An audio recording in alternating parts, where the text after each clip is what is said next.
All right, another spark and another build. The guild table is open. Today we're talking about rhythm. The fundamental beat of the game. That invisible pulse that dictates every move you make. The very grammar of combat in Tools and Titans. We get this question all the time. What does a turn actually look like? It feels massive, complex, with so many moving parts. But the core, the actual flow, is elegantly simple. A 6-step process that repeats, like a cog in a grand machine. So simple, in fact, you can break it down to its essence. For everyone just starting out, listen close. So how do you play Tools and Titans? Easy. Draw your cards. Charge your energy. Build your field. Act with your powers. Clash with your Titans. End your turn. 6 steps, 1 epic battle. That's it. That's the engine. Draw, charge, build, act, clash, end. But within that simple 6-step process is a universe of strategy. And today, we're not just looking at the steps themselves, but the invisible force that binds them all, the layer that hangs over the entire board. We're talking about the Weavefield. The Weavefield. Zone 5. It's the pulse between the turns. But before we descend into that metaphysical current, let's give each of those 6 steps the respect they deserve. This is the 6-fold path. It all starts, as it must, with the draw phase. It sounds simple. You draw a card, but the strategy starts immediately. This is the moment of possibility. What are you thinking here? You're looking at your hand, assessing your resources. You're not just drawing a card, you're drawing an option. And that option might change your entire plan for the turn. A common mistake for new players is thinking passively. The game gives you a card. Great. But an expert is already calculating odds. They're thinking, I have 3 structures in hand. I need a tool to activate their synergies. My deck has 10 tools left. What are the chances I draw 1 now? It's a moment of quiet, intense calculation. Exactly. And from that potential, we move to kinetic energy. The second step, the charge phase. This is where you generate your core resource. This isn't just about getting enough energy to play your biggest card. It's about tempo. Are you overcharging? Generating extra energy you might not use this turn just to thin your deck or trigger a Titan ability? That's a pro-level thought right there. A Tool Titan player, like someone piloting Constructus, might charge aggressively. They want to fuel their building engine. But a Rustborn player? They might charge just enough. They want cards in hand. They want options for chaos. Wasting a card for 1 extra energy might not be worth it when that card could have been a game-winning Flux card. It's a resource, but it's also a choice.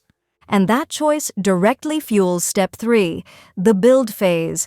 This is where your strategy becomes tangible. You play your structures, you equip your tools. The central conflict here is tempo versus value. Do you play a cheap 2-cost structure now just to have a body on the field? That's tempo. Or do you hold that energy? You save it for the 5-cost Forge Heart Bastion that you know will win you the game if it sticks for a turn. That's value.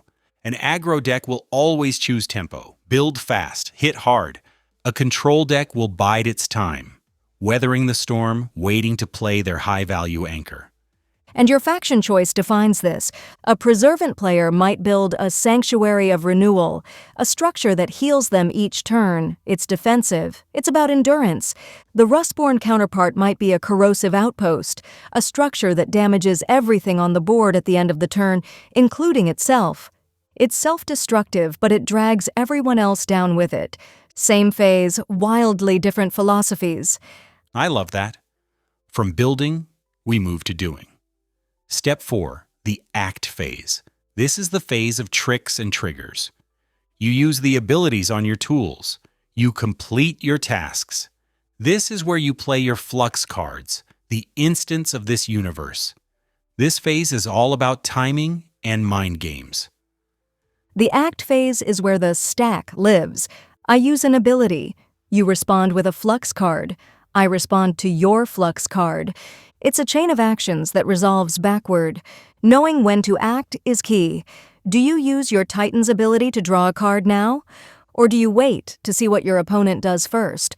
Holding back an action can be more powerful than using it. It's a high-stakes poker game, and it leads directly to the moment of truth. Step 5. The clash phase. This is the fight. Titans battle. Structures attack. But it's not just about pointing your biggest unit at your opponent's face. Target priority is everything. Everything. Do you attack the opponent's Titan, pushing for the win, or do you attack their most threatening structure, that corrosive outpost that's slowly killing you? Removing a key utility piece from the board is often more valuable than a few points of damage to the enemy Titan. The clash phase is a test of threat assessment. And finally, after the dust settles, we have step 6, the end phase. It's a cleanup step, but it's not empty. Powerful abilities trigger here. At the end of the turn, do X. This is where the Primordial player's Sanctuary heals them. It's where the Rustborn's outpost crumbles, dealing its last tick of damage. It's the final breath before the cycle begins anew. Draw, charge, building act, clash, end. That is the physical machine of the game. But now, let's talk about the ghost in that machine. The force that warps and twists every one of those steps. Let's talk about Zone 5, the Weavefield. Right. We said it's an atmospheric layer, so who uses it? The real answer is the game uses it on you. Every faction interacts with it. But decks built around timing, around control, around instability, they live here. Tool Titans try to structure it. Rustborn try to break it. Primordials try to enforce its ancient laws. And what is it, functionally? It's a global effect zone. The rules printed on cards played here become new laws for the game. It's where you find active weave cards, which are like enchantments. It's where echo pulses wait, like dormant memories. And it's where Flux Surges and Red Mesh corruptions erupt into reality.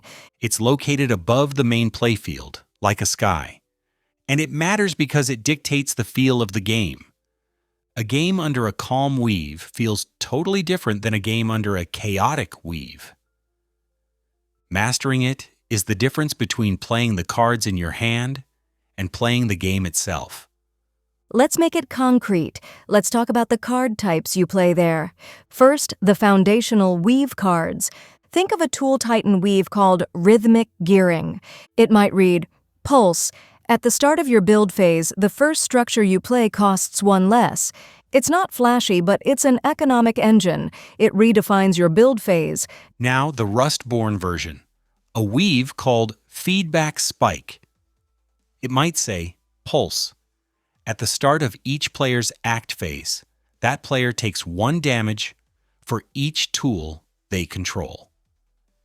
It punishes your opponent for having the very things they need to win.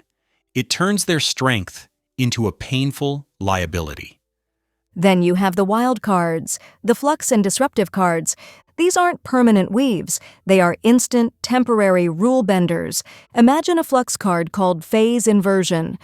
For 1 turn, the clash phase happens before the act phase. All of your opponent's combat tricks in hand, useless.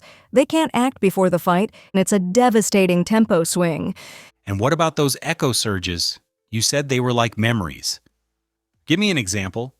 A Titan like Mirix, the Chronomancer, would use these. She might play an echo card called Temporal Debt. It sits in the Weavefield and does nothing, but its text says Echo. The next time your opponent plays a card that costs 5 or more, counter it and sacrifice Temporal Debt. It's a landmine. Your opponent now has to play around this threat that's just sitting there, waiting.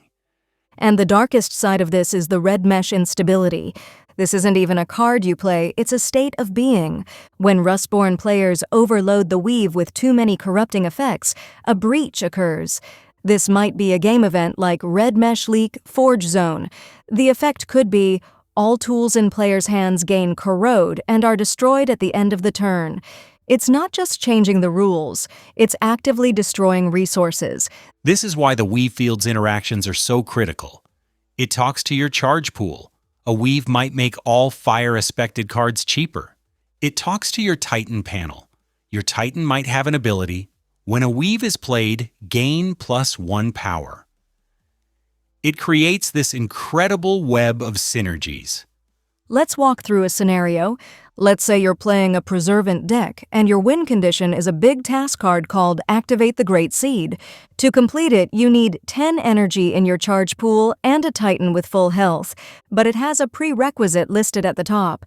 Requires a Life Bloom Weave to be active.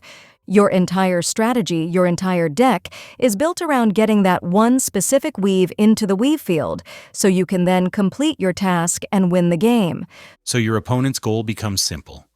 Keep that Life Bloom Weave off the board. They might use a Flux card like Weave Scour to destroy it the moment you play it. The whole game stops being about creatures fighting and starts being about this high-level battle over the atmospheric conditions of the board. Exactly. It becomes a duel of timing and control. This is the heart of the game's design philosophy. It rewards cleverness over brute force. Any deck can play a big monster. But can you shape the battlefield itself to make your monster unstoppable? That's the question the Weavefield asks. It's what keeps the meta fresh. If one strategy becomes too dominant, a weave that directly counters it will rise in popularity. The Weavefield is the game's built-in balancing system. It ensures that you can't just find one best deck and play it forever. The environment itself is always changing. That's why mastering this zone is so crucial. You have to think like your opponent. What is their weave strategy? Are they trying to build a stable engine, or are they trying to introduce chaos? If they are building an engine, your job is to disrupt it. If they are sowing chaos, your job is to find order within it. Every Titan turn, draw, charge, building act, clash, end. 6 steps. Infinite ways to forge your victory. The Weavefield is the dimension that unlocks that infinity. Which brings us to our final insight. The Weavefield zone is the invisible hand of tools and titans. It is the mythic current that binds every single mechanic, from charging energy to clashing titans, to a deeper, metaphysical rhythm. Mastering it means you're not just playing cards anymore. You're orchestrating time. You're conducting energy. You are shaping the very reality of the conflict. You're playing the game like a divine symphony. And it all comes back to that core loop, the foundation upon which all this complexity is built. In every match of tools and titans, your tradecraft unfolds in 6 simple moves. Draw, charge, building, act, clash, end. Simplicity for the novice, mastery for the titan.